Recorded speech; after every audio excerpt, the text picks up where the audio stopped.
కోసం ధర్మశాల నిర్మించాలంటే ధర్మశాలను సగానికి సగం తగ్గించారు, క్యాంటీన్లు తీసేశారు, ఎలివేషన్ వర్క్స్ తగ్గించారు, రోడ్ నెట్వర్క్ ను తగ్గించారు, అనేక ఎక్విప్మెంట్ ను కూడా ఆసుపత్రిలో తగ్గించే ప్రయత్నం చేస్తా ఉన్నారు. నేను అడుగుతున్నా, ఎందుకు? మనం ప్రజల కోసం పనిచేయాలి కానీ కేసీఆర్ గారికి పేరు వస్తుంది, ఈ హాస్పిటల్ కేసీఆర్ గారు కట్టిండ్రు అని దీని మీద నిర్లక్ష్యం చేయడం నీకు తగదు రేవంత్ రెడ్డి.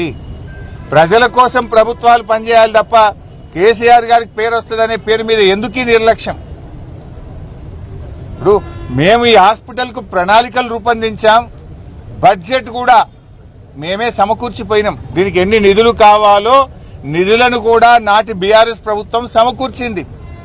కేవలం మీ నేరపూరిత నిర్లక్ష్యం, మీరు డిజైన్లలో మార్పుల పేరిటనో కాస్ట్ కటింగ్ పేరిటనో నిర్ణయాలు వెలువర్చకపోవడం వల్ల 2.5 సంవత్సరాలుగా హాస్పిటల్ ప్రారంభోత్సవానికి నోచుకోవడం లేదు. దీనికి కూడా డెడ్ లైన్ పెట్టిండ్రు.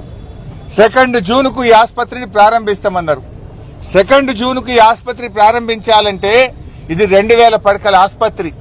ఓ 2000 మంది నర్సింగ్ సిబ్బంది కావాలి, ఓ 1000-1500 మంది డాక్టర్లు కావాలి, పారామెడికల్ సిబ్బంది ఒక 1000 మంది కావాలి, అవుట్ సోర్సింగ్ సిబ్బంది ఒక 4000 మంది కావాలి. నియామకాలు చేసిండ్రా? రిక్రూట్మెంట్ కు కేబినెట్ అనుమతి ఇచ్చిందా? ఉద్యోగాలకు నోటిఫికేషన్ ఇచ్చారా? ఉద్యోగాల నియామకాల ప్రక్రియ జరిగిందా? ఏం జరగకుండా జూన్ 2కి ఎట్లా ప్రారంభిస్తారు?